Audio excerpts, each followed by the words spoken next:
નમસ્કાર વિદ્યાર્થી મિત્રો, ધોરણ 9 ગણિતમાં ગઈકાલની વાત આગળ ચલાવીએ તો સંખ્યા પદ્ધતિમાં આપણે દશાંશનું p/q માં રૂપાંતર એટલે કે દશાંશનું સમયમાં રૂપાંતર, સમયનું દશાંશમાં રૂપાંતર અને કઈ અભિવ્યક્તિ મળે છે એ બાબતની આપણે ચર્ચા કરીએ છીએ। આ પોઈન્ટ શીખવા અને સમજવા માટે મહેનત કરીએ છીએ। વિદ્યાર્થી મિત્રો, મેં તમને અગાઉ પણ વાત કરી હતી કે સંખ્યા પદ્ધતિનું પ્રકરણ જે છે એના 80% પોઈન્ટ ધોરણ 10 માં ફરી પાછા આવે છે। આ જે દશાંશ અભિવ્યક્તિ છે, સમયનું p/q માં રૂપાંતર, આ બધી બાબત જે છે ફરી પાછી ધોરણ 10 ના પહેલા પ્રકરણની અંદર આપણે આવે છે। તો યુક્લિડની ભાગ પ્રવિધિમાં તો એ પ્રમાણે આપણે આજથી જ શીખવા માટે પ્રયત્ન કરીએ કે જેથી કરી આપણે ભવિષ્યમાં જ્યારે ફરી વખત પાછું એનું એક પ્રકરણ આવે ત્યારે આપણે એને સરળતાથી સમજી શકીએ। તો ગઈકાલે આપણે સ્વાધ્યાય 1.3 ના 4 દાખલાનો અભ્યાસ કર્યો હતો। આજે દાખલા નંબર 5 થી શરૂ કરીએ। આગળ દાખલા નંબર 5 1.27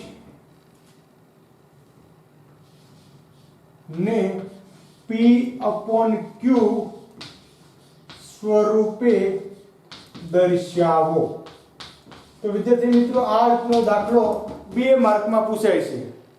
તો સૌપ્રથમ આપણે પહેલા સંખ્યા લઈ લેવાની કે તેથી આન્સર શરૂ કરીએ।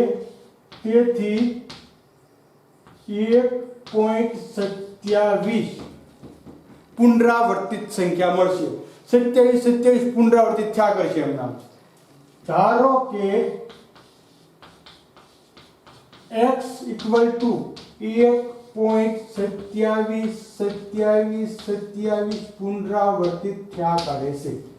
હવે અહીંયા વિદ્યાર્થી મિત્રો આપણે જોવાનું છે કે જેટલી સંખ્યા પુનરાવર્તિત થાય એ પ્રમાણે ગણતરી કરવાની। જો એક સંખ્યા પુનરાવર્તિત થાય તો 10 વડે ગુણાકાર થાય, બે સંખ્યા પુનરાવર્તિત થાય તો 100 વડે ગુણાકાર થાય, અને ત્રણ સંખ્યા પુનરાવર્તિત થાય તો 1000 વડે। અહીંયા બે સંખ્યા પુનરાવર્તિત છે તો લખીએ આપણે સમજાય એટલા માટે, બે સંખ્યા પુનરાવર્તિત હોવાથી 100 વડે ગુણાકાર। કેટલા વડે? 100 વડે। તો બે બાજુ તમે 100 વડે ગુણો તો તેથી 100x બરાબર 2 પોઈન્ટ ખસ્યા બાજુ 2 વડે એકમ અને દશક 100 વડે ગુણો તો અહીંયા સુધીના 2 પોઈન્ટ થઈ જશે। 127.27 આ રીતે, બરોબર। હવે વિદ્યાર્થી મિત્રો, આપણે જે સંખ્યા મેળવી આ x સંખ્યા છે એને આપણે આમાંથી બાદ કરવાની છે। સમજાઈ ગયું તમને? 127 માંથી મારે x બાદ કરવાના છે। તો અહીંયા અલગથી સમજવાનું લખી દે કે ભૂલ ન પડે આપણને। 127.27 ઓછા 1.27 ખ્યાલ આવી ગયો તમને? જે સંખ્યા અહીંયા મળે છે પોઈન્ટ નું રૂપાંતર કર્યા પછી એમાંથી મારે x ને બાદ કરી નાખવાનો। તો બાદ કરતા મને શું મળશે? 0 0 0 0 પોઈન્ટ હાથમાંથી ગયા 126 અને આ બે સંખ્યા મને મળશે। તેથી 100x બરાબર 126 વત્તા બીજી સંખ્યા 1.27 પુનરાવર્તિત, બરાબર? કેમ કે 126 વત્તા 1 એટલે 127 થઈ ગયા। મૂળ કિંમતમાં કોઈ ફેરફાર ન થાય એ પ્રમાણે આપણે x અલગ પડાવશે। આ કિંમત કોની છે? x ની। એટલે હવે એના પ્રમાણે તમારે x મૂકી દેવાનો। તેથી 100x = 126 વત્તા x 1.27 ની કિંમત x મૂકતા હવે x ને ફેરવ્યા એટલે કેવા થઈ ગયા? માઈનસ। તેથી 100x - x બરાબર 126. 100 માંથી એક x કાઢો તો 99x વધ્યા. તેથી 99x બરાબર 126. તેથી x બરાબર 124 ના છેદમાં 99. આ આપણો જવાબ. 124 ના છેદમાં 99. આ રીતે તમે આની ગણતરી વિદ્યાર્થી મિત્રો કરી શકો. આમાં કોઈ પણ જાતની ક્ષતિ રહેલી નથી અને સરળતાથી આપણે આ ગણતરી કરી શકીએ છીએ. ફરી વખત તમારે જોવાનું છે કે પહેલા સંખ્યા લખવાની ધારવાની x પ્રમાણે જેટલી સંખ્યા પુનરાવર્તિત હોય એટલા વડે ગુણાકાર કરવો પડે. બે સંખ્યા પુનરાવર્તિત હોય 100 વડે ગુણાકાર કર્યો બંને બાજુ એટલે અહીંયા 100x થઈ ગયા, અહીંયા 2 પોઈન્ટ ખસ્યા અહીંયા એટલે અહીંયા પડે 127.2727 થઈ ગયા. હવે 127 માંથી મારે આ સંખ્યા બાદ કરવાની છે એટલે જે વધારે એ સંખ્યા લેવાની તો 226 આવશે અહીંયા. સોરી 126 મારે અહીંયા પર પડી આ બરોબર લીધું છે. 126 વત્તા બાદ કરેલી સંખ્યા 1.2727. હવે આ મૂળ કિંમત x ની હોવાથી અહીંયા આપણે x મૂકી દીધા. x ને ફેરવા એટલે માઈનસ થયા. 100 માંથી 1 ગયા 99x = 126. 126 ભાગ્યા 99. હવે હજી જો આપણે આનો 3 વડે ભાગ આંકી શકીએ તો આંકવાનો તો 4 તેરી 12 અને 3 2 6 42 અને 99 ના 3 વડે ભાગ આપો તો 33. આ રીતે તમને જવાબ મળી શકે. ફરી પાછું રૂપાંતર કરશો તો આ જ તમને જવાબ મળશે. એમાં કોઈ જાતની શંકા કરવાની જરૂર રહેતી નથી. તો નેક્સ્ટ દાખલો આપણે જોઈએ. દાખલા નંબર 6.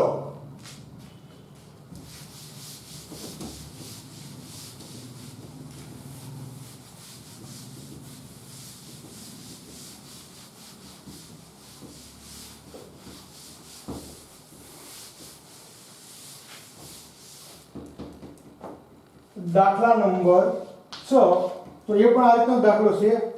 0.235 ને P/Q સ્વરૂપે દર્શાવો. જો અહીંયા પણ આપણે પ્રથમ એકવાર સંખ્યા લખી નાખીએ આન્સર કરીને એટલે આપણે લખવામાં સરળતા પડશે. તો 0.235 જો અહીંયા જે પુનરાવર્તિત સંખ્યા છે કેટલી છે? 2 છે. 35 પુનરાવર્તિત, 2 પુનરાવર્તિત થવાથી 35 પુનરાવર્તિત થાય છે એટલે લખી શકીએ આપણે કે બે સંખ્યા પુનરાવર્તિત હોવાથી કેટલા વડે? 100 વડે ગુણવા પડે. તેથી x બરાબર 0.235 આમ પુનરાવર્તિત છે. હવે કેટલા વડે ગુણવાના છે? 100 વડે. તેથી 100x બરાબર 23.53 બરાબર. આ રીતે બે પોઈન્ટ આપણે અહીંયા આવીએ 23.53 થઈ જશે 35 ની બદલે. હવે આપણે આમાંથી આ સંખ્યા બાદ કરવાની છે. 23 માંથી મારે ઉપરની સંખ્યા બાદ કરવાની. તો અલગ બાદબાકી કેવી રીતે આપણે સમજાશે કે 23.53 આ રીતે બાદ થશે અને અહીંયા આવશે 2 35 બાદબાકી કરતા 0 0 0 0 5 માંથી 2 ગયા એટલે 3 વધ્યા પોઈન્ટ 23.3 મારે એક બાજુ અલગ લઈ લેવાના છે તો આ સંખ્યા મને મળશે. ખ્યાલ આવી ગયો? તેથી જો અહીંયા ખાસ મહત્વનું છે, આ એક જ પોઈન્ટ સમજવા જેવો છે. 23.3 વત્તા હવે આ સંખ્યા આવી છે 0.235 કેમ કે આ જે છે એ x નું મૂલ્ય છે એટલે એ સંખ્યા આપણે મૂકવાની છે. હવે આ બેનો સરવાળો કરો તો ફરી પાછી આ સંખ્યા થતી હોવી જોઈએ. જો તમને ન સમજાતું હોય તો હજી એકવાર અહીંયા લખી કરી લેવાનું કે 23.3 એટલે 0 0 0 આવશે પછી અને 0.2 35 35 તો એ પ્રમાણે સંખ્યા આપણને મળે કે નહીં જોઈ લેવાનું 5 3 5 3 5 0 3 23 53 મળી ગઈ એટલે મળી જશે આ રીતે. તો આ રીતે બે સંખ્યાના ભાગ લેવાના. હવે આ સંખ્યા એટલે કોણ તો કે x. તેથી 100x બરાબર 23.3 પ્લસ x. આનું મૂળ કિંમત x. x ને ફેરવતા માઈનસ થઈ ગયા. તેથી 100x માઈનસ x બરાબર 23.3. તો 100 માંથી 1 ગયા અહીંયા લખું દેખાય એટલા માટે 100 માંથી 1 ગયા એટલે 99x બરાબર 233 ના છેદમાં 10. એક પોઈન્ટ દૂર કર્યો એટલે 10 આવશે. ત્યાર પછી 99 ને ફેરવો એટલે છેદમાં ગયા. તેથી x બરાબર 233 ના છેદમાં 990 આ આપણને p/q p/q સ્વરૂપ મળી ગયું અથવા સમય સંખ્યાનું સ્વરૂપ મળી ગયું. તો વિદ્યાર્થી મિત્રો આ રીતે આપણે સંખ્યા મેળવી શકીએ છીએ. ફરી વખત તમને રિપીટ કરું છું કે હંમેશા પહેલા એકવાર સંખ્યા જોઈ લેવાની. જેટલી સંખ્યા પુનરાવર્તિત થાય એટલી સંખ્યા વડે ગુણવા પડે. જો એક સંખ્યા પુનરાવર્તિત થાય તો 10 વડે ગુણવાના, બે સંખ્યા પુનરાવર્તિત થતી તો 100 વડે અને ત્રણ સંખ્યા પુનરાવર્તિત થતી હોય તો 1000 વડે ગુણવાના. એનાથી આગળ ધોરણ 9 માં આવતું નથી. ત્યાર પછી આપણે x ની કિંમત જે છે એ કિંમત x પ્રમાણે ધારી લીધી અને 100 વડે ગુણતા 100x = 23.53 આ રીતની સંખ્યા મળશે. 100x બરાબર હવે આ સંખ્યામાંથી આપણે આ સંખ્યા મૂળ સંખ્યા બાદ કરી એટલે 23.3 + 0.235 આ રીતની સંખ્યા મળી ગઈ. આની મૂળ કિંમત x હોવાથી આપણે મૂળ કિંમત x મૂકી, x ને ફેરવા એટલે માઈનસ થઈ ગયા. 100 માંથી 1x ગયા એટલે 99x બરાબર 233. એક પોઈન્ટ દૂર કર્યો એટલે 10 વધ્યા. 99 ને ફેરવતા છેદમાં x = 233/990 આપણને મળશે. આ રીતે આપણે દશાંશ સંખ્યામાંથી સમય સંખ્યા મેળવી શકીએ છીએ. આપણે ઘણા બધા દાખલા ગણ્યા છે. સાથે સાથે તમે પણ વધુ મહાવરો કરજો જેથી કરીને આ રીતે આપણે કમ્પ્લીટલી રીતે શીખી શકીએ અને બાકી કરી શકીએ. નેક્સ્ટ દાખલા નંબર 7 માં આપણે આગળ વધીએ.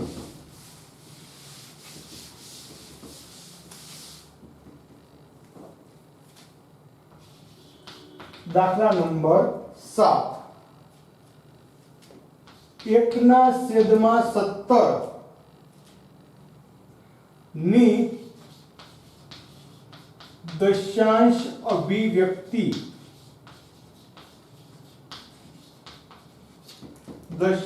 અભિવ્યક્તિ માં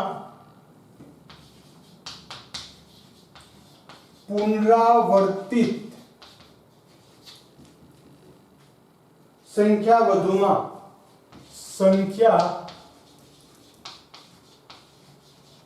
વધુમાં વધુ કેટલી?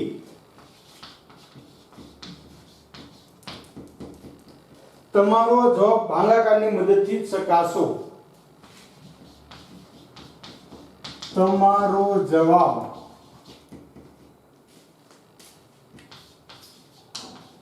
ભાગાકારની મદદથી ચકાસો. જો વિદ્યાર્થી મિત્રો અહીંયા પહેલી દ્રષ્ટિએ આપણે સમજવાનું છે કે પુનરાવર્તિત સંખ્યા વધુમાં વધુ કેટલી.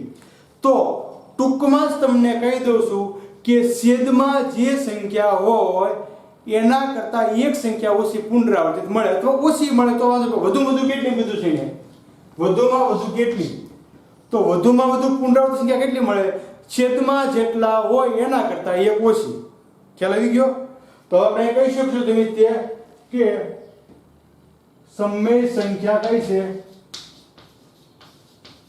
સમય સંખ્યા 1/17 હોવાથી દશાંશ અભિવ્યક્તિ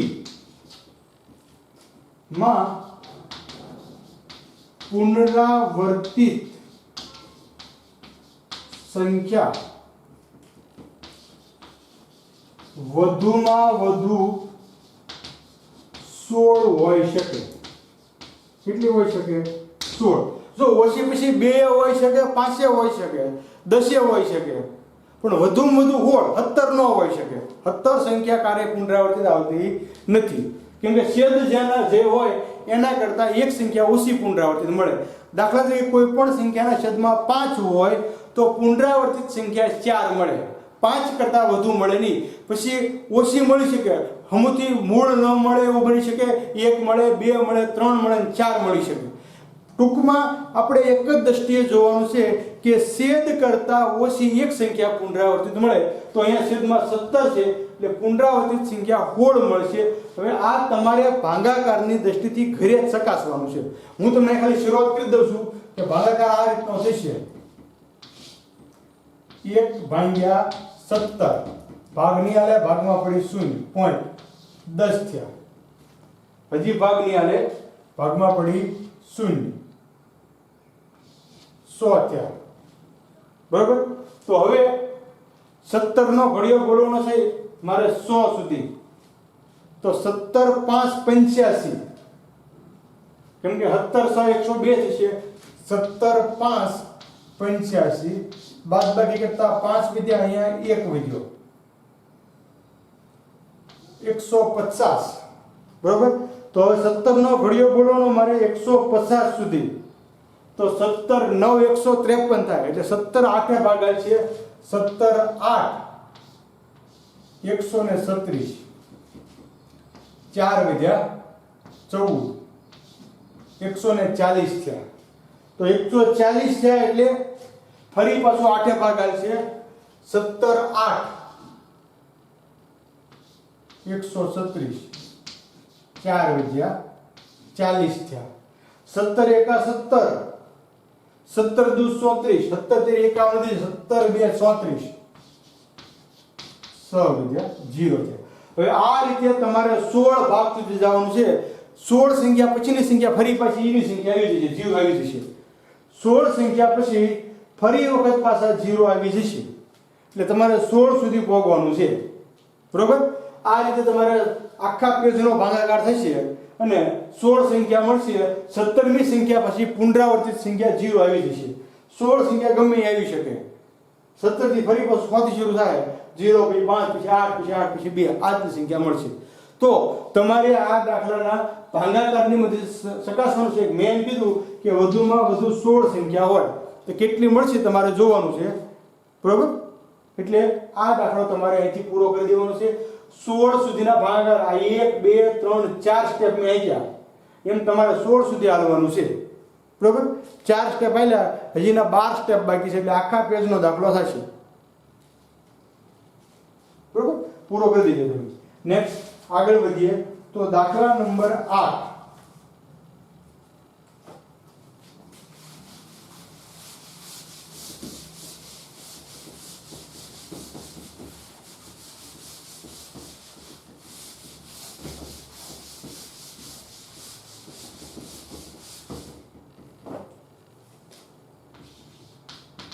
દાખલા નંબર 8. 5/7 અને 9/11 વચ્ચેની 3 ભિન્ન અસમમિત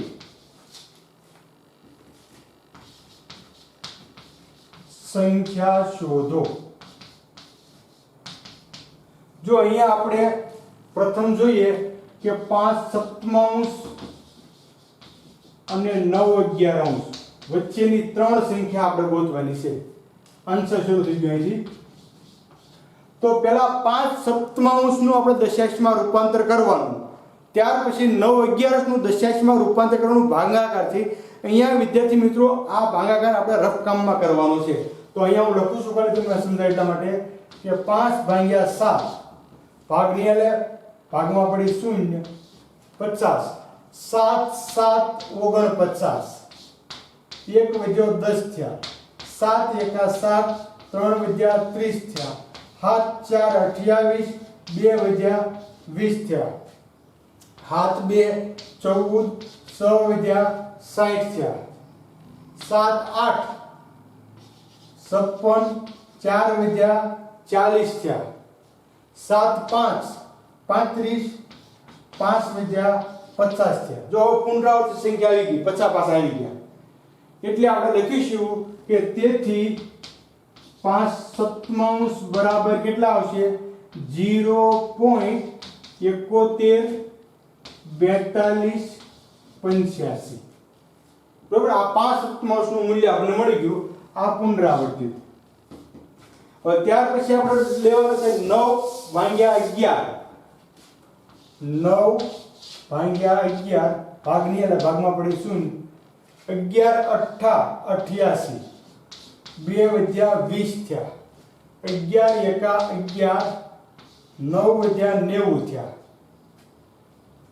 11 88, 2 વધ્યા 20 થયા, 11 એકા 11, 9 વધ્યા 0.81 પુનરાવર્તિત થયા.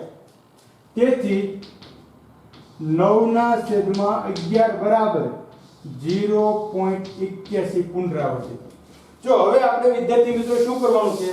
ત્રણ અસમય સંખ્યા લખવાની છે. તો 71 અને 81 વચ્ચેની કોઈ પણ સંખ્યા તમે લખી શકો. 72 73 74 75 77 78 79 80 81 80 સુધીની કોઈ પણ સંખ્યા આપણે લખી શકીએ. શરત એટલી છે કે પુનરાવર્તિત હોવી જોઈએ નહીં. એટલે ત્રણ અસમય સંખ્યા. તો પહેલા પહેલી સંખ્યા લખીએ છીએ આપણે 71 થી આગળ લખીએ એટલે 72 0 72 00 72 000 72 4 આ રીતની સંખ્યા મળશે. જો આમાં 720 720 0 આવી ગયું એટલે પુનરાવર્તિત સંખ્યા થતી નથી. આ રીતની કોઈ પણ સંખ્યા તમે લખી શકો. બીજી સંખ્યા લખીએ આપણે તો 75 0 75 00 75 000 આ રીતની સંખ્યા આપણે લખી શકીએ. કેમ કે 71 થી શરૂ કરી અને 81 વચ્ચેની કોઈ પણ સંખ્યા આવશે. નેક્સ્ટ ત્રીજી સંખ્યા લખીએ આપણે તો 80 પછી 800 8000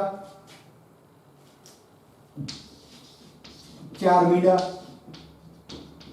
આ રીતે તમે કોઈ પણ સંખ્યા લખી શકો. આમાં ખાસ એવું નથી કે આ સંખ્યા લખી, પણ તમે તમારી રીતે કોઈ પણ સંખ્યા લખી શકો. પણ શૂન્ય વધારતી જવાની એટલે પુનરાવર્તિત સંખ્યા થાય નહીં. પહેલા સંખ્યા લખી, પછી 1 શૂન્ય સંખ્યા, 2 શૂન્ય સંખ્યા, 3 શૂન્ય આ રીતે સંખ્યા બનાવવાની એટલે કોઈ પણ સંખ્યા પુનરાવર્તિત ન મળે. જ્યારે ભિન્ન અસમય સંખ્યા મેળવવાની કે ત્યારે આપણે પ્રથમ બે સંખ્યાનું દશાંશમાં રૂપાંતર કરી દેવાનું અને તેની વચ્ચેની કોઈ પણ સંખ્યા પસંદ કરવાની. જો 1 માંગી હોય તો 1, 3 માંગી હોય તો 3 ને 5 માંગી તો 5 સંખ્યા આપણે આપી શકીએ. કોઈ આમાં આપણને વાંધો નથી. બરોબર. નેક્સ્ટ દાખલા નંબર 9 ઉપર આપણે જઈએ.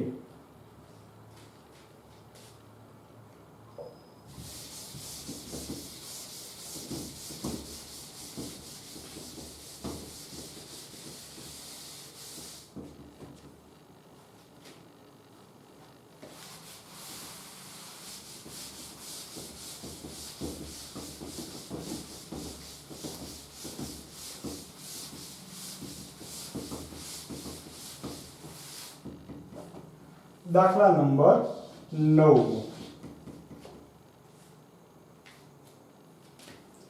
જેની દશાંશ અભિવ્યક્તિ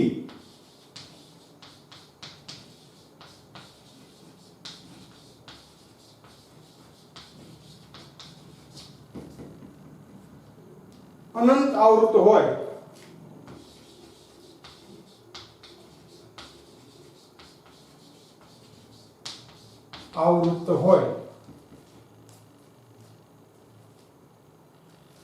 તેવી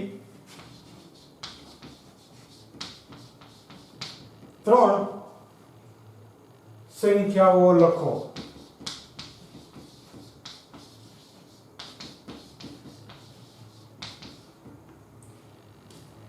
જેની દશાંશ અભિવ્યક્તિ અનંત આવૃત હોય તેવી ત્રણ સંખ્યાઓ લખો. તો અહીંયા આપણે કોઈ પણ સંખ્યા લખી શકીએ, એમાં કોઈ બંધન નથી આપણને, પણ એની અભિવ્યક્તિ જે છે એ અનંત અનાવૃત હોય. સોરી, અનંત આવૃત્તિ પણ અનંત અનાવૃત.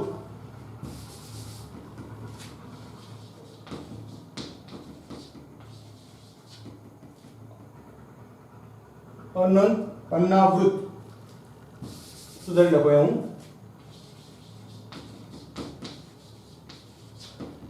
કોઈ પણ સંખ્યા આપણે લઈ શકીએ.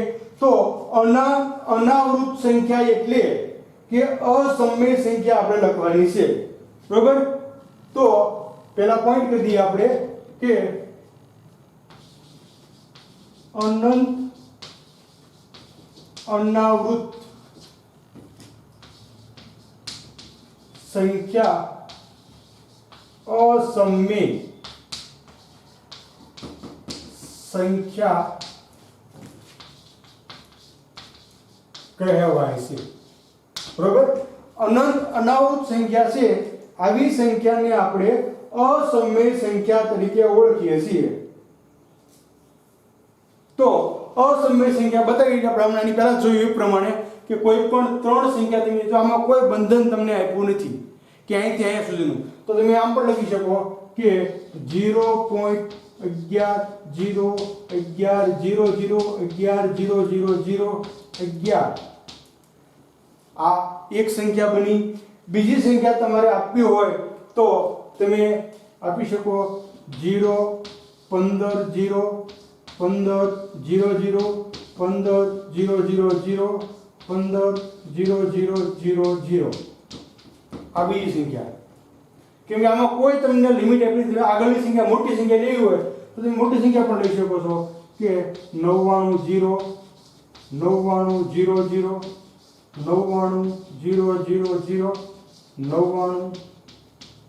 એટલે ત્રણ સંખ્યા આપણે અનંત અનાવૃત સંખ્યા લખી કે જે સંખ્યા પુનરાવર્તિત થતી ન હોય અને અટકતી ન હોય, આવી સંખ્યાને અનંત અનાવૃત સંખ્યા તરીકે ઓળખવામાં આવે છે. વિદ્યાર્થી મિત્રો, ફરી વખત તમને દોહરાવું છું કે જે સંખ્યા અનંત અનાવૃત સંખ્યા હોય આવી સંખ્યાને અસમય સંખ્યા કહેવાય છે. અને આવી સંખ્યા બતાવવા માટે પુનરાવર્તિત ન થતી હોય તેવી જો 1 1 0 પછી 1 1 0 ફરી પાછું 1 આવે તો પુનરાવર્તિત, પણ 0 આવે એટલે પુનરાવર્તિત સંખ્યા ગણાતી નથી. એટલે 0 ના ઉપયોગથી આપણે સરળતાથી અનંત અનાવૃત સંખ્યા બતાવી શકીએ છીએ. નેક્સ્ટ 10મો દાખલો આપણે જોઈએ.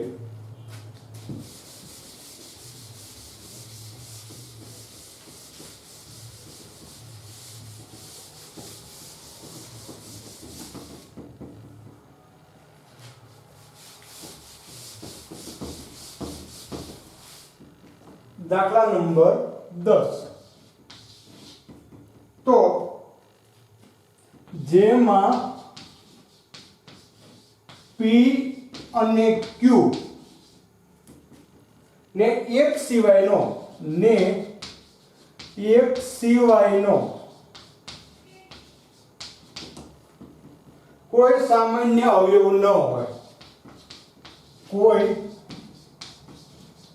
સામાન્ય અવયવ ન હોય. અર્થાત P અને Q તમે લખો એ અવિભાજ્ય સંખ્યા હોવી જોઈએ, તો જ એનો સામાન્ય અવયવ મળી શકે નહીં. તથા જેની દશાંશ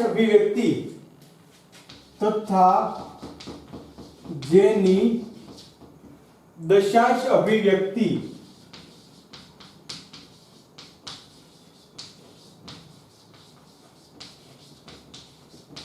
શાંત હોય, દશાંશ અભિવ્યક્તિ શાંત હોય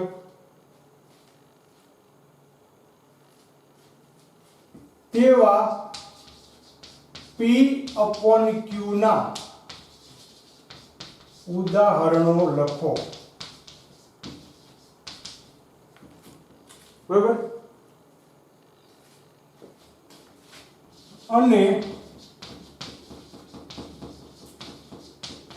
અનુમાન કરો કે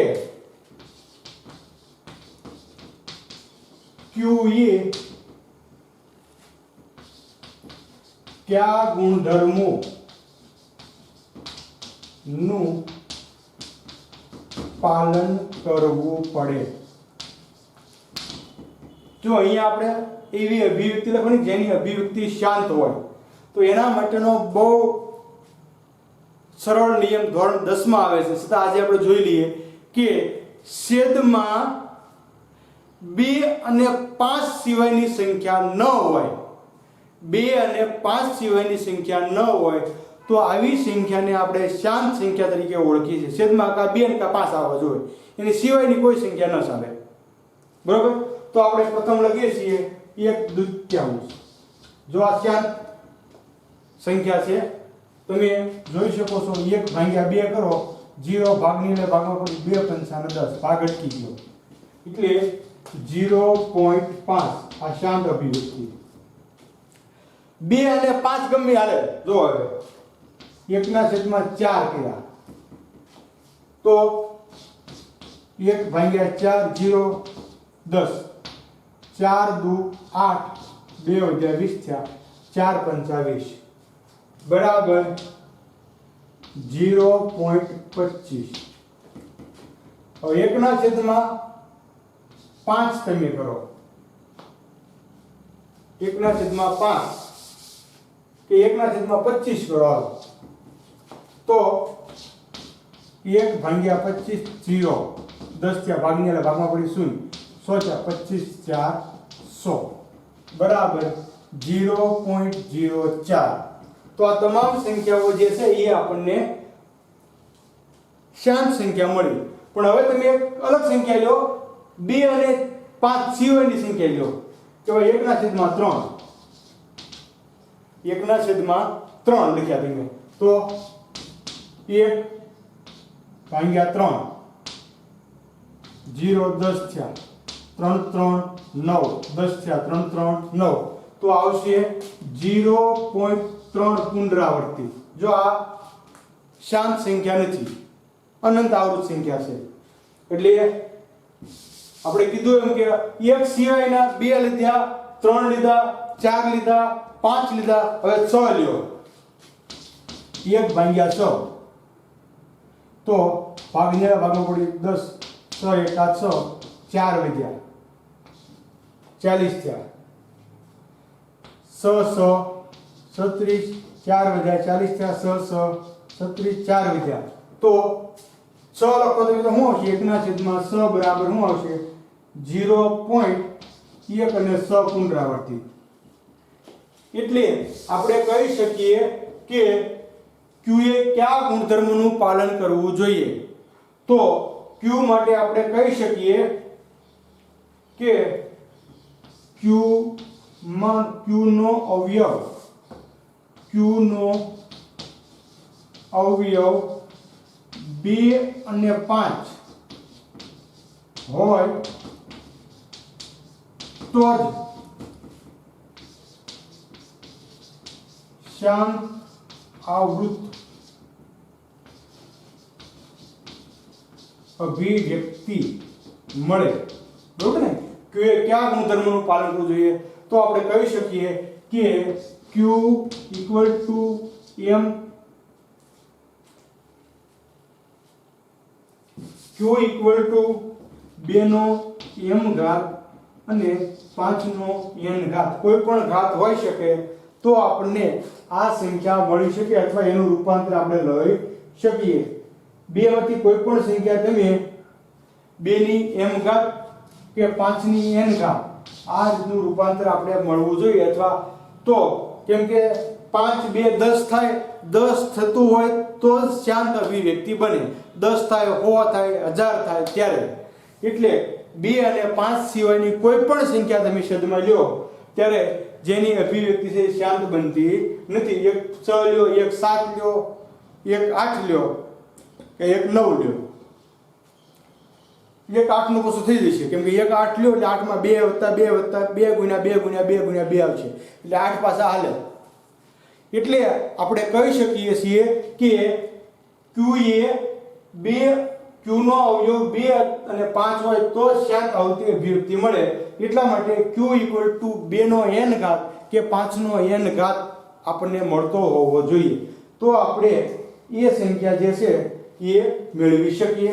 અને નેક્સ્ટ છેલ્લો દાખલો પૂરો કરી, થોડોક સમય વધશે પણ કોઈ વાંધો નહીં. છેલ્લો દાખલો પૂરો કરીએ અને સ્વાધ્યાય 1.3 ને આપણે પૂરો કરીએ. દાખલા નંબર 11.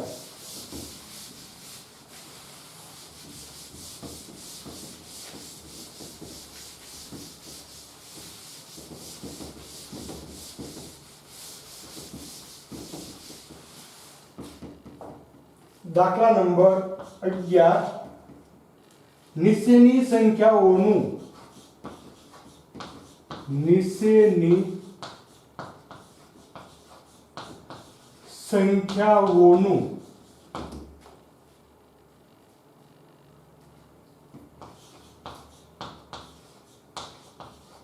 સમય સંખ્યા અને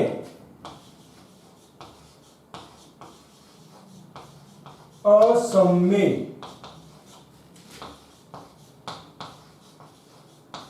સંખ્યામાં વર્ગીકરણ કરો. સંખ્યા આપેલી છે, આ સમય છે કે અસમય સંખ્યા છે આપણે કહેવાનું છે. તો પહેલી સંખ્યા વર્ગમૂળમાં 23. તો વર્ગમૂળમાં 23 નું વર્ગમૂળ નીકળી શકે? ન નીકળી શકે, કારણ પૂર્ણ વર્ગ સંખ્યા નથી. એટલે 23 પૂર્ણ વર્ગ ન હોવાથી કેવી સંખ્યા થશે? અસમય સંખ્યા. અસમય સંખ્યા. ત્યાર પછી બીજી સંખ્યા વર્ગમૂળમાં 225. તો 225 નું વર્ગમૂળ 15 એટલે કેવી સંખ્યા આવશે? સમય સંખ્યા. 15 જે છે એ સમય સંખ્યા છે, એટલા માટે વર્ગમૂળમાં 225 સમય સંખ્યા કહેવાય, કેમ કે એનું વર્ગમૂળ નીકળે છે. 23 નું વર્ગમૂળ નીકળતું નથી. નેક્સ્ટ આપણે જોઈએ તો ત્રીજો દાખલો 0.3796. તો અહીંયા તમે જોઈ શકો છો કે એનો ભાગ અટકી ગયો છે, સ્થગિત થઈ ગયો છે. એટલે શાંત સંખ્યા છે, અને શાંત સંખ્યા હોય એટલે કેવી કહેવાય? સમય સંખ્યા. કેમ કે એનો ભાગ છે એ 4 પોઈન્ટ પછી અટકી ગયો છે, પુનરાવર્તિત સંખ્યા નથી. ત્યાર પછી ચોથો દાખલો 7.478 478. તો અહીંયા જોઈ શકીએ છીએ કે 478 પુનરાવર્તિત થાય છે. 478 પુનરાવર્તિત થાય છે એટલે અનંત આવૃત સંખ્યા છે, પણ આવૃત સંખ્યા હોય એને સમય સંખ્યા કહેવાય. એટલા માટે આ પણ સમય સંખ્યા છે. સમય સંખ્યા. ત્યાર પછી પાંચમો દાખલો છે 1.10 100 1000 10,000 અને 1. જો અહીંયા આપણે દાખલા ગણતા જ આપણે ખબર પડી જશે કે 10 1000 10,000 સંખ્યા વધતી જાય છે, એટલા માટે અનાવૃત સંખ્યા છે એટલે એને આપણે અસમય સંખ્યા તરીકે ઓળખી શકીએ. તો આજના દિવસે વિદ્યાર્થી મિત્રો આપણે સ્વાધ્યાય 1.3 પૂરો કર્યો છે અને વ્યવસ્થિત રીતે સમજાય આવો પ્રયત્ન મેં કર્યો છે.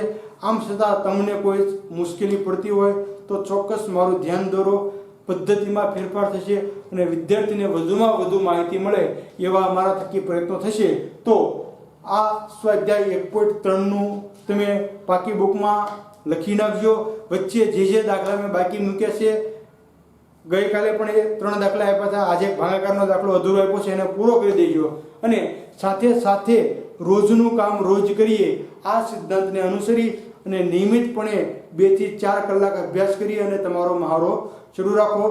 એટલી અભ્યર્થના સાથે આજનું લેક્ચરને અહીંયા વિરામ આપીએ છીએ અને હવે પછી આપણે સંખ્યા પદ્ધતિમાં આગળનો પોઈન્ટ છે વિપુલ દર્શિતા, જેનો આપણે આવતીકાલે અભ્યાસ કરીશું. ત્યાં સુધી ઘરે રહો, સુખી રહો, સ્વસ્થ રહો અને વધુમાં વધુ મહેનત કરો.